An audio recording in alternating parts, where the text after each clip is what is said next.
एक सुंदर से जंगल में मीनू चिड़िया रहती थी। मीनू चिड़िया के दो बच्चे थे, मोमल चिड़िया और सोनू चिड़िया। परंतु सोनू चिड़िया और मोमल चिड़िया दोनों जुड़वा बहनें थीं, जिस कारण वे दोनों हम शक्ल थीं। मीनू चिड़िया को इन दोनों चिड़ियाओं के हम शक्ल होने की वजह से बहुत ही ज़्यादा दिक्कत रहती थी।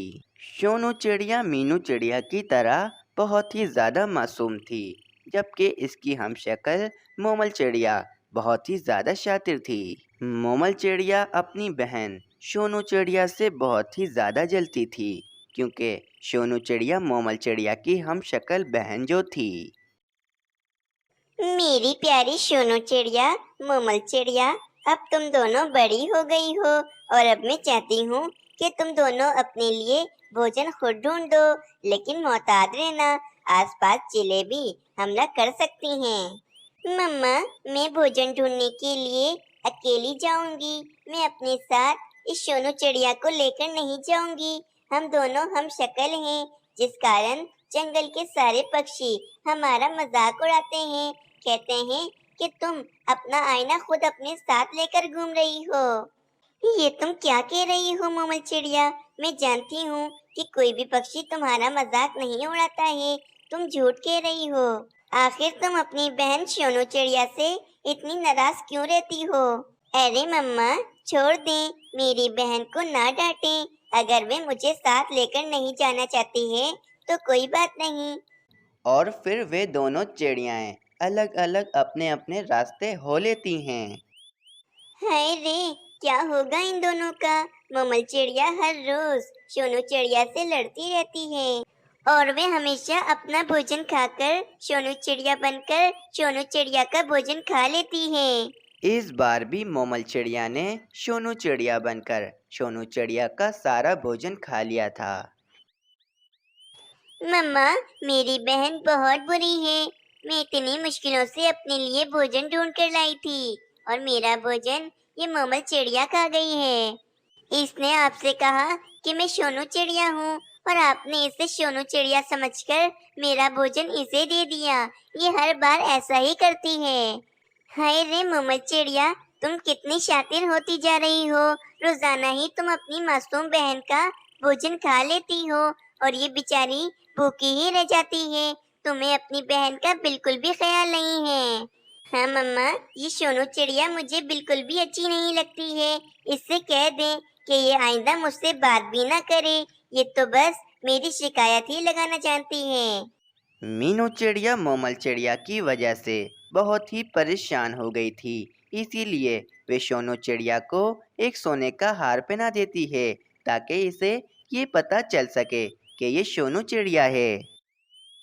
कुछ दिन ऐसे ही गुजर जाते हैं। सोनू चिड़िया को सोने का हार पहनाने की वजह से अब मीनू चिड़िया को काफ़ी ज़्यादा आसानी हो गई थी और अब वे आसानी से सोनू चिड़िया और मोमल चिड़िया को पहचान लेती थी। परंतु अब तो मोमल चिड़िया अपनी बहन सोनू चिड़िया से और भी ज़्यादा जलने लगी थी, क्योंकि मीनू चिड़िया ने अपना सोने का हार सोनू चिड़िया को जो पहना दिया था। मम्मा भी बस हर समय सोनू चिड़िया का ही ख्याल रखती हैं। हर वक्त उसी की चिंता में रहती हैं। जो सोने का हार मम्मा कभी नहीं उतारती थी, वे सोने का हार आज सोनू चिड़िया पहनकर बैठी है। मम्मा को मेरी बिल्कुल भी परवाह नहीं है, लेकिन मैं ऐसे चुप रहने वालों में से नहीं हूँ। इतना कहकर मोमल चिड़िया अपने दोस्त कालू कौवे के पास चली जाती है और इसे जाकर सारी बात बताती है। मोमल चिड़िया, मीनू चिड़िया हमेशा सोनू चिड़िया का ही ख्याल रखती है। इसे तुम्हारी तो बिल्कुल भी परवाह नहीं है। इसीलिए तुम चाहती हो कि मीनू चिड़िया सिर्फ तुम्हारी ही परवाह करे, सिर्फ तुम्हारा ही ख्याल रखे। इसीलिए हमें मीनू चिड़िया को रास्ते से हटाना होगा। और कालू कौवा मोमल चिड़िया को अपना उपाय बताता है।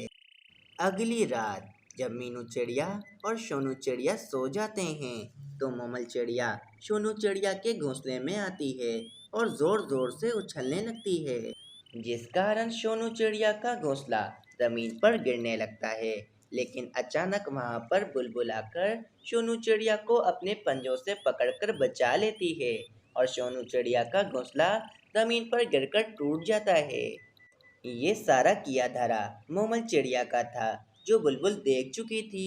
बुलबुल फौरन मीनू चिड़िया को जगाती है और ये सारी बात वे मीनू चिड़िया को बताती है। ये सब सुनकर तो मीनू चिड़िया बहुत ही ज्यादा गुस्से में आ जाती है और वे मोमल चिड़िया से कहती है, आज तो तुमने हद ही पार कर दी है मोमल चिड़िया। तुम अपनी बहन को पेड़ से गिराकर मारना चाहती थी। मैं अब जान चुकी हूँ कि तुम्हारा अब सोनू चिड़िया के साथ रहना खतरे से खाली नहीं है। और फिर मीनू चिड़िया हमेशा के लिए मोमल चिड़िया को अपने घोंसले से निकाल देती है। सोनू चिड़िया भी बहुत हैरान थी कि जिस मोमल चिड़िया को वे अपनी प्यारी बहन समझती थी, वे आज इसकी जान लेना चाहती थी। कुछ दिनों बाद सोनू चिड़िया अपने और मीनू चिड़िया के लिए भोजन ढूंढ रही होती है कि वे देखती है कि इस जंगल के महाराज सोनू चिड़े को एक चील ने पकड़ा हुआ था। ये क्या? ये तो चिड़े महाराज हैं और इनको तो एक दुष्ट चील ने पकड़ लिया है। मुझे किसी भी तरह चिड़े महाराज को इस दुष्ट चील से बचाना होगा। और फिर सोनू चिड़िया एक बड़ा सा पत्थर उठाकर लाती है और इस चील के ऊपर फेंक देती है, जिस कारण वे चील काफी ज्यादा जख्मी हो जाती है और वे चिड़े महाराज और सोनू चिड़िया वहां से भाग जाते हैं। तुम बहुत बहादुर हो सोनू चिड़िया, और सुंदर भी।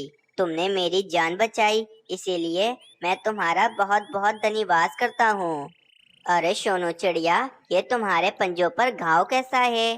चिड़े महाराज, आपको बचाने के लिए मैंने बहुत मुश्किल से इतना बड़ा पत्थर उठाया था और इस पत्थर को उठाने की वजह से मेरे पाँव पर घाव लग गया है। चिड़े महाराज फौरन सोनू चिड़िया के पाँव पर पट्टी बांध देते हैं। सोनू चिड़िया, तुम्हारा घाव बहुत ज्यादा था, इसीलिए मैंने इस पर पट्टी बांधी है। अब ये पट्टी तुम पूरे 10 दिन के बाद ही उतारना। जैसा आप कहें चिड़े महाराज। चिड़े महाराज को सोनू चिड़िया बहुत पसंद आती है, क्योंकि वे सुंदर होने के साथ साथ एक अच्छे दिल की मालिक भी थी। अगले दिन चिड़े महाराज मीनू चिड़िया से सोनू चिड़िया का रिश्ता मांगते हैं और मीनू चिड़िया खुश होकर फौरन हाँ कर देती है और अब चिड़े महाराज और सोनू चिड़िया का रिश्ता पक्का हो जाता है। ये खबर पूरे जंगल में हवा की तरह फैल जाती है और अब ये खबर मोमल चिड़िया को भी पता चल जाती है और ये खबर सुनकर तो मोमल चिड़िया बहुत ही ज्यादा जलती है। अब अगर चिड़े महाराज की शादी सोनू चिड़िया से हो गई तो वे तो पूरे जंगल की महारानी बन जाएगी। मैं ऐसा होने नहीं दे सकती हूँ। चिड़े महाराज की दुल्हन सिर्फ मुझे ही बनना चाहिए। कुछ दिन गुजर जाते हैं। अगले दिन चिड़े महाराज की सोनू चिड़िया के साथ शादी थी। मीनू चिड़िया और सोनू चिड़िया दोनों ही बहुत ही ज्यादा खुश थीं। रात हो जाती है। मोमल चिड़िया सोनू चिड़िया के घोंसले में आती है और वे सोनू चिड़िया के गले में से वे सोने का हार उतारकर वहां से चली जाती है। अगली सुबह जब मीनू चिड़िया देखती है कि सोनू चिड़िया के गले में हार नहीं होता, तो वे इसे मोमल चिड़िया समझकर इसे अपने घोंसले से निकाल देती है। और थोड़ी ही देर बाद मोमल चिड़िया वे सोने का हार पहनकर सोनू चिड़िया बनकर आ जाती है। दूसरी तरफ सोनू चिड़िया बहुत ज़्यादा उदास हो जाती है कि अब वे आखिर ऐसा क्या करे कि वे हार सोनू चिड़िया को वापस मिल जाए। शादी के लिए मंडप भी तैयार हो चुका था। चिड़े महाराज भी बहुत ज़्यादा खुश होते हैं। मीनू चिड़िया मोमल चिड़िया को सोनू चिड़िया समझकर चिड़े महाराज के साथ शादी करने के लिए मंडप में बिठा देती है। शादी होने ही जा रही थी कि वहां पर सोनू चिड़िया आ जाती है। रुक जाओ, ये शादी नहीं हो सकती है, क्योंकि सोनू चिड़िया मैं हूँ और ये जो दुल्हन बनकर सोनू चिड़िया बनी बैठी है, ये सोनू चिड़िया नहीं बल्कि ये तो मोमल चिड़िया है। मम्मा, इस मोमल चिड़िया ने रात को मेरा सोने का हार चुरा लिया था। परंतु मीनू चिड़िया इसका यकीन नहीं कर रही होती है। अरे हाँ हाँ मम्मा, ये झूठ बोल रही है। मैं ही सोनू चिड़िया हूँ। आप इस मोमल चिड़िया की बातों में मत आए। चिड़े महाराज भी मोमल चिड़िया को सोनू चिड़िया ही समझ रहे होते हैं कि अचानक इनकी नज़र मोमल चिड़िया के पंजों पर पड़ती है, जिस पर तो कोई भी घाव नहीं होता और ना ही पट्टी बंधी हुई होती है। और वे पट्टी तो सामने वाली चिड़िया के पंजों में बंधी हुई होती है। चिड़े महाराज समझ जाते हैं कि सामने वाली चिड़िया ही सोनू चिड़िया है। चिड़े महाराज फौरन मोमल चिड़िया के गले से वे सोने का हार उतारकर सोनू चिड़िया के गले में पहना देते हैं और अपने सैनिकों को हुक्म देते हैं। सैनिकों, इस मोमल चिड़िया को 5 साल के लिए कालाबाद में कैद कर दो। और फिर सोनू चिड़िया और चिड़े महाराज की बहुत ही धूमधाम से शादी हो जाती है। इस कहानी से हमें यही सीख मिलती है कि हमें कभी भी किसी से जलन नहीं करनी चाहिए, क्योंकि जलन करने से हमारा अपना ही नुकसान होता है। कल वाले भाग में आपने देखा कि कैसे गोरी कौवी ने कबूतर के घर से उसका अमरूद चुरा लिया और फिर कैसे कबूतर ने एक फंदा लगाया और फिर गोरी जब दूसरी दफा कबूतर के घोंसले में चोरी करने गई तो उसकी पूंछ उस फंदे में फंस गई। वो खुद तो भाग गई परंतु उसकी पूंछ टूटकर फंदे में ही रह गई। रानो बहन, मैंने चोर पकड़ लिया। कबूतर, किसे पकड़ लिया है आपने? कौन है चोर? रानो चिड़िया, ये देखो जरा इस पूंछ को, पहचानो ये किस पक्षी की है? अरे कबूतर, ये पूंछ तो गोरी कौवी की है। तो फिर उसी ने चोरी किया है मेरा अमरूद। मैंने फंदे में फिर से अमरूद रखा था और फिर गोरी तो भाग गई परंतु अपनी पूंछ मेरे घोंसले में ही छोड़ गई। अब बहन आप चले मेरे साथ, हमें कालू कौवे के घर जाना है। और फिर चिड़िया और कबूतर गोरी कौवी और कालू कौवे के घर की तरफ चले जाते हैं। गोरी जरा दरवाजा तो खोलो, मैं हूँ कबूतर और रानो चिड़िया, कोई जरूरी बात करना है। ये कमबख्त गंदी आंखों वाला मेरा पीछा ही नहीं छोड़ रहा, अब ये सबको बताएगा। गोरी क्या खुद से बातें किए जा रही हो? ये कबूतर और रानो चिड़िया किस काम से आए हैं? मुझे क्या पता क्या करने आए हैं, उन्हें घर के अंदर नहीं लेकर आना। अगर मेरा पूछे तो कहना कि उसकी तबीयत खराब है। और कालू, आज तो पूंछ भी डोनेट की है मैंने बूढ़ी कौवी को, मेरे दर्द भी बहुत हो रहा है। मैं देखता हूँ। और फिर कालू घर से बाहर आता है। कबूतर जी, क्या काम है गोरी से? उसकी तबीयत ठीक नहीं है, जो भी काम है मुझे ही बता दें आप। आप गोरी बहन को बुलाएं, हमें उसी से काम है। चिड़िया, आज पहली बार गोरी ने कोई अच्छाई का काम किया है। अपनी पूंछ डोनेट कर दी है उसने किसी बूढ़ी कौवी को, उस कारण उसके बहुत दर्द हो रहा है, वो सो रही है। क्या पूंछ डोनेट कर दी है? वो झूठ बोल रही है। उसकी पूंछ मेरे पास है और मैं उसकी पूंछ चिड़िया के घर पर रख कर आया हूँ। कबूतर, ये तुम क्या बात कर रहे हो? मेरी तो कुछ समझ नहीं आ रहा। कालू भैया, गोरी चोरी करने गई थी कबूतर के घर और फिर उसकी पूंछ वहाँ कबूतर के लगाए हुए फंदे में फंस गई और टूट गई। कालू, सीधे से उसे बाहर निकालो, नहीं तो मैं सब पक्षियों को इकट्ठा करके अपना अमरूद उसके पेट से निकालूंगा। कबूतर, मैं माफी मांगता हूँ आपसे गोरी के बदले, किसी को भी इकट्ठा ना करो, उसे तो पहले ही सजा मिल चुकी है, वो तो दर्द से मर रही है। उसे बता दो कि उसकी पूंछ मेरे पास है, अगर लेनी हो तो कल आ जाए, नहीं तो मैं सच में ही उसे डोनेट कर दूंगा। ऐसा कहते हुए कबूतर और चिड़िया वहाँ से चले जाते हैं। गोरी, मुझे सब पता चल गया है कि तुम्हारी पूंछ कैसे टूटी है। पूरे जंगल में नाक कटवा दी है तुमने, इतनी चोरियां की हैं, परंतु कभी आज तक मैं पकड़ा नहीं गया। मैं कौन सा पकड़ी गई हूँ, वो तो भागते हुए पूंछ फंदे में ही रह गई। कालू, मेरे सुंदर पति, मैं गई भी तुम्हारे लिए ही अमरूद चुराने थी। अब किसी तरह कबूतर से मेरी पूंछ मुझे वापस ले दो तो मैं चील दीदी से लगवा लूं अपनी पूंछ। परंतु वो मुझे नहीं देगा, वो कहकर गया है कि अगर पूंछ चाहिए तो गोरी कल खुद आए।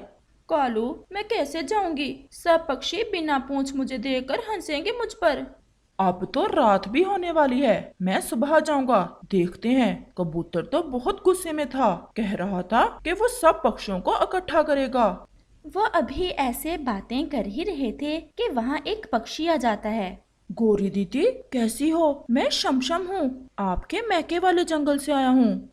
गोरी तो उस पक्षी को जानती थी, इसलिए वो पहले तो अपनी कटी हुई पूंछ छुपाती है और फिर उससे कहती है, मैंने पहचान लिया है आपको। छमछम, आपका घर मेरी माँ जी के पड़ोस में ही है ना? हाँ हाँ, मैं आपकी माँ के पड़ोस में ही रहता हूँ। मैं दूसरे जंगल जा रहा था, आपकी बहन मिली थी। उसका संदेश है कि वो कल शाम आपसे मिलने आ रही है। उसका पति भी होगा साथ। वो बोल रही थी कि अच्छे अच्छे भोजन बना कर रखना। अब मैं चलता हूँ, मुझे आगे जाना है। छमछम भैया, आप बैठें, कोई पानी वगैरह तो पीते जाएं। फिर किसी समय पी लूंगा मैं आपके घर से पानी, लेकिन अभी मुझे जल्दी है। ऐसा कहते हुए वो पक्षी वहां से चला जाता है।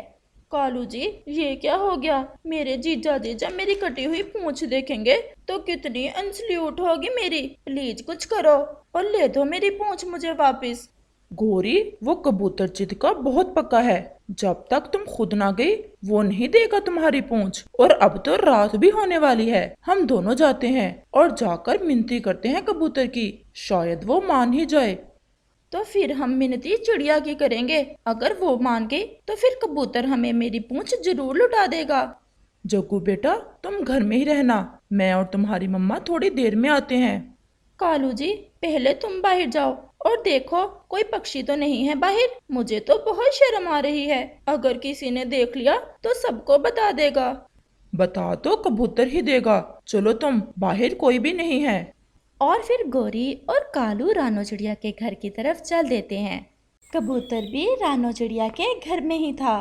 अब सुनाओ गोरी, मुझे भी कबूतर कहते हैं। कबूतर ने कैसे पकड़ा तुम्हें चोरी करते हुए? लेकिन गोरी तो खामोश रहती है। हम दोनों आपकी मिन्नती करने आए हैं। गोरी की बहन और जीजा जी कल आ रहे हैं। प्लीज आप गोरी की पूंछ वापस कर दें, नहीं तो बहुत बेइज्जती हो जाएगी गोरी की। वापस तो मैं कर ही दूंगा गोरी तुम्हारी पूंछ, मेरे किस काम की? वो तो है भी काली, मैंने कौन सा अपने लगवानी है। लेकिन कल करूंगा, सब पक्षियों के सामने, सबको तुम्हारे करतूत बताकर। चिड़िया बहन, मैं तुम्हारी मिन्नती करती हूँ, मेरी इज्जत अब आपके पंखों में है। कबूतर से मेरी पूंछ वापस ले दें। मेरी बहन क्या कहेगी मुझे ऐसे बिना पूंछ के देखकर? गोरी बहन, आप भी तो हर रोज हमारा भोजन चुरा लेती हो।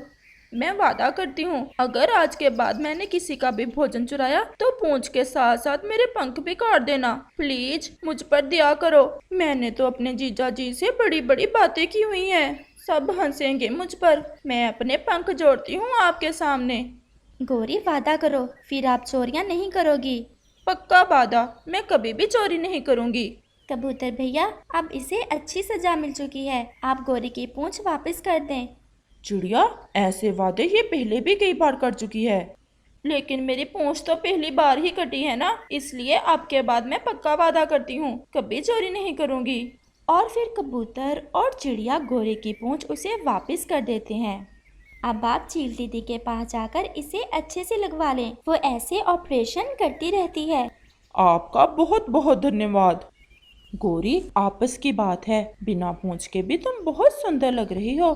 ऐसा कहते हुए कबूतर और चिड़िया हंसने लग जाते हैं। और फिर कालू और गोरी कबूतर से वो पूंछ लेकर चील दीदी की तरफ चल देते हैं। चिड़िया बहन, मैंने सोचा था कि उसे कल सुबह सबके सामने बेइज्जत करूंगा। कबूतर भैया, उसे पहले ही सजा मिल चुकी है, मुझे पूरा विश्वास है गोरी अब के बाद कभी चोरी नहीं करेगी। और फिर रात हो जाती है। पूंछ ट्रांसप्लांट की कीमत पूरे 20 दाने चावल हैं। अगर दे सकते हो तो मैं लगा देती हूँ, अगर नहीं तो तुम दोनों वापस जा सकते हो। जी जी चील दीदी, हमारे पास चावल के 20 दाने हैं, आप ऑपरेशन शुरू करें। देखकर तो ऐसे लग रहा है किसी फंदे में आकर टूटी है गोरी तुम्हारी पूंछ। क्या कुछ चोरी करने गई थी कहीं? बस चील दीदी, एक अमरूद चुराने जा बैठी उस कबूतर के घोंसले में। मुझे पता नहीं था, उसने तो वहाँ फंदा लगाया हुआ था, बस ऐसे ही टूट गई मेरी पूंछ। और फिर चील दीदी ऑपरेशन शुरू करती है। वो तो उस काम में माहिर थी क्योंकि वो कई बार ये काम कर चुकी थी। और फिर चील दीदी गोरी की पूंछ लगा देती है। अब इसे ज्यादा हिलाना नहीं है, एक दिन आराम करना है और कल आकर टांके निकलवा जाना। और अब अगर कहीं चोरी करने जाओ तो फंदे का ध्यान रखना। और फिर गोरी और कालू रात के समय में अपने घर लौटते हैं और गोरी फिर कभी चोरी ना करने का वादा कर लेती है।